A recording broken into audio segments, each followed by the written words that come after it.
pemirsa, masih di 1001 catatan bersama Bapak Bisma dari Bogor sebelah barat. Iya, tepatnya di kaki Gunung Salak ya. Nah, oke Ki, lebih jelas tadi perbedaan pembuatan untuk hiasan dengan wayang yang dimainkan oleh dalang. Ya, jelas lain ada. Ada perbedaan. Iya. Margi kalau untuk dalang itu dari mulai ngambil kayu sampai dibuat sudah tidak kena kaki lagi, artinya dipangku lah. Si bahan lagi dipangku gitu. Maaf, itu kan pakem ya. Betul. Berarti ada ritual ya. Ada, alhamdulillah. Oh, Jadi untuk seorang pengrajin tidak jauh berbeda dengan seorang dalang. Masing-masing punya. berarti ada hubungan batin dengan si dalang yang mesen ya. Secara langsung tidak. Secara Tapi kan langsung. ingin memberikan yang terbaik artinya kan. Sama. Jadi kalau saya juga ingin wayang saya berkenan Dimainkan. di mata masyarakat, buatan siapa itu padalang kan gitu. Itu kan saya juga menitipkan itu. Itu kira-kira gitu.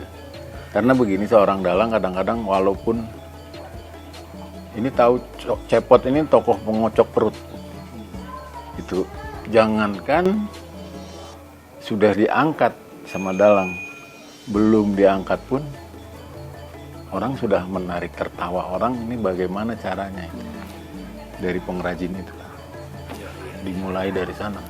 Jadi letak di sini pengrajin itu tidak segawaya Nah, kesabaran membuat Ya, wayang, sembarang. tapi ada sesuatu yang memang Iya. di pakem-pakem tertentu ya. Ya. Ki, ini di luar job wayang, ya, ketika ada masyarakat atau salah seorang yang barangkali melihat kerajinan Aki, kemudian ada tantangan, tolong dong, taman saya dibuatin berupa binatang, relief dan lain-lain, pernah nggak? pernah. Terlebih-lebih saat sekarang pandemi seperti sekarang, Iya. kita harus lebih ofensif ya Pak ya. Ya. Nah, lebih terbuka lagi. Jangan cuma ini wayang begini terus. Ya. Jadi itu tadi lah. Manakala ada pesanan, bisa nggak bikin patung Buddha? Ya, betul. Saya buat. Oh. Bisa nggak patung Bunda Maria? Bisa. Termasuk binatang. Termasuk binatang, Iya, bisa. iya. Seperti kodok, biawak segala macam itu bisa. Pernah saya dengar dari teman saya, Aki pernah membuat satu pohon ya. Itu. Pohon besar katanya diukir, betul nggak? Betul. Itu kebetulan Pak Bustamil Arifin waktu itu masih Menko Koperasi. Operasi. Oh iya.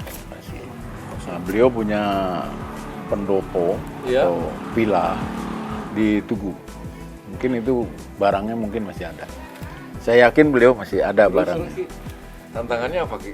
Jadi di halaman rumahnya itu ada pohon sawo besar. Ya. Dia tebang, dibuang, cuma daunnya sampai ke 3 meter lah dari tanah. Ini mau saya buat pendopo, seperti inilah, dibuat seperti ini. Ini supaya ada di tengah. Tolong buatkan Ramayana.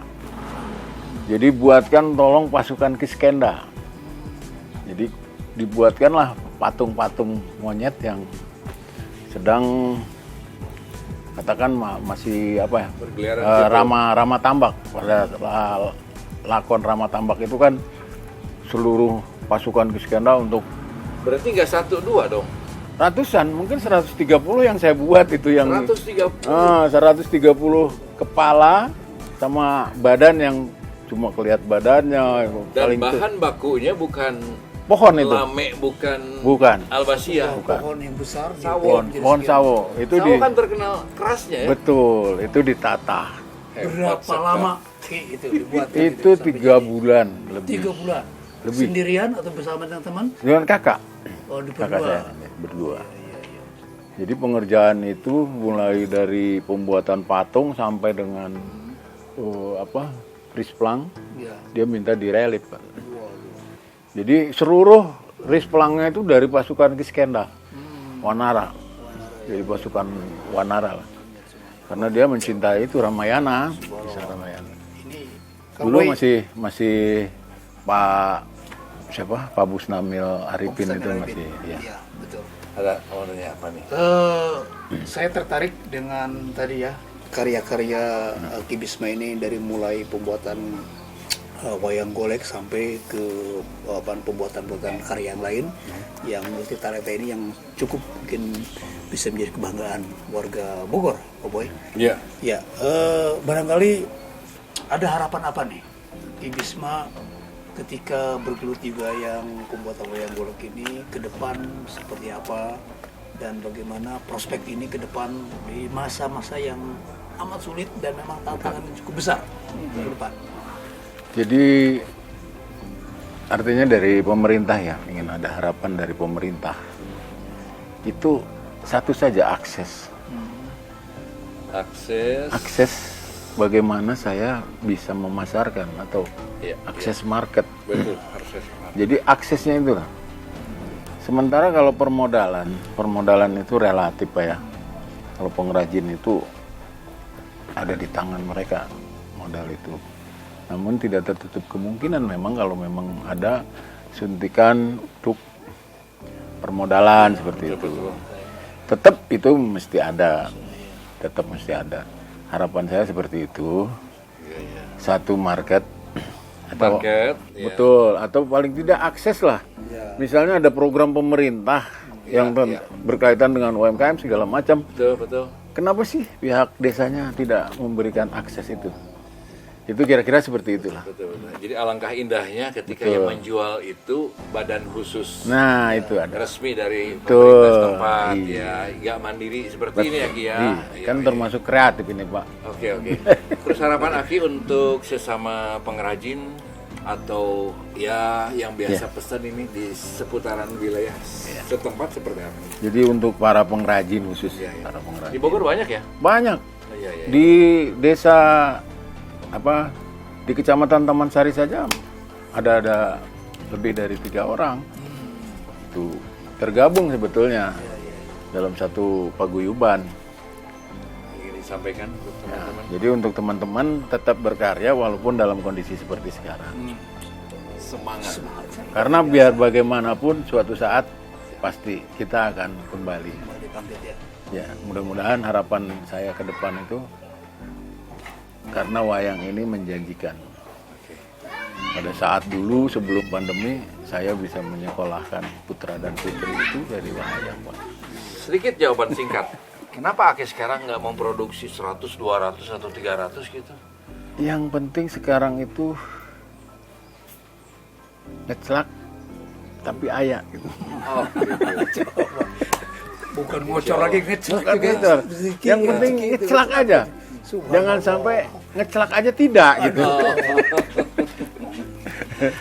Jadi artinya, mohon maaf Ki, ketika ada modal, mungkin Aki nggak diam ya. Iya. Gitu. Jadi ketika ada modal, ya insya Allah Aki akan terus berproduksi, gitu ya. Jadi karena pandemi ini, ya seperti ini tersendat-sendat.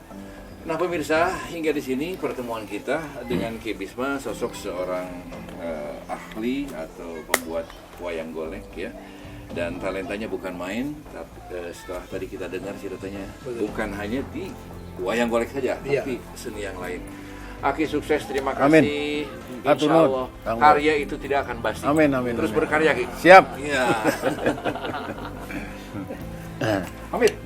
Baik, pemirsa dimanapun Anda berada, akhirnya kita telah tuntas berbincang-bincang dengan tokoh ahli di bidang pembuat karya wayang golek, dan kita akan kembali bersama kami, saya Yayat Odoy, Saya Oboy di acara 1001 catatan. catatan.